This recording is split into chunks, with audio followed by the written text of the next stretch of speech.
The air in the study of Eldrin Thorne hung heavy, thick with an unspoken dread. Dust motes danced in the slivers of moonlight, illuminating a scene of profound absence. Eldrin, the celebrated archmage, had simply ceased to be. His disappearance was not a sudden flash of light, nor a violent magical discharge. There was no shattered glass, no scorch marks on the ancient oak floor. Only an unsettling void where a man of immense power once stood. A half-finished cup of tea sat cooling on his desk, a quill poised above an unfinished parchment.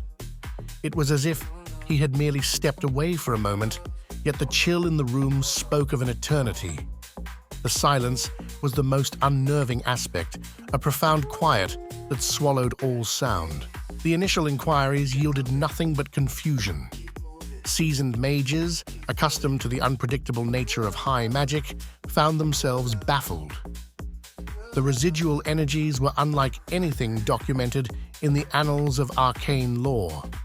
A faint, shimmering residue clung to the air, not of elemental fire or conjured frost, but something far more insidious. It felt like a memory of cold, a lingering echo of absolute nothingness. This was not the aftermath of a spell gone awry. The very fabric of the room seemed to hum with a low, almost imperceptible vibration. It was a sound that resonated not in the ears, but deep within the bones, a chilling hum that spoke of an unnatural stillness. Every instinct screamed that something profoundly wrong had transpired here. My investigation led me down forgotten paths, through the labyrinthine corridors of Thorne's private library. His published works spoke of grand enchantments and noble pursuits. His hidden journals, however, told a different, darker tale. They spoke of a hunger, not for power, but for a deeper understanding of existence itself.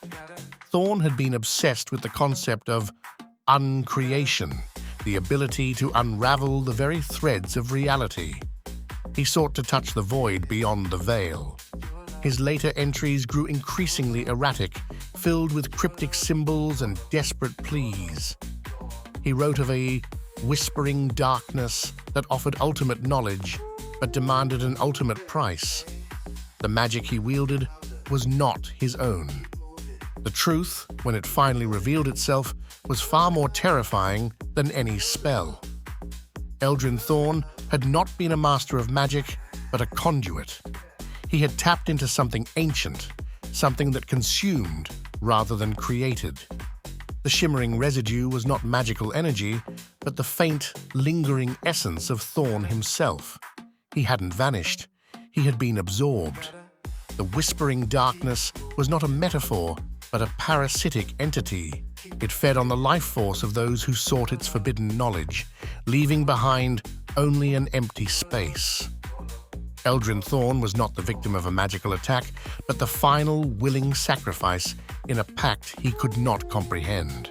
The twist was not in who had done it, but in what had been done. Thorne had not been murdered, he had been consumed. His grand magical feats were merely the byproducts of this parasitic relationship, a display of borrowed power.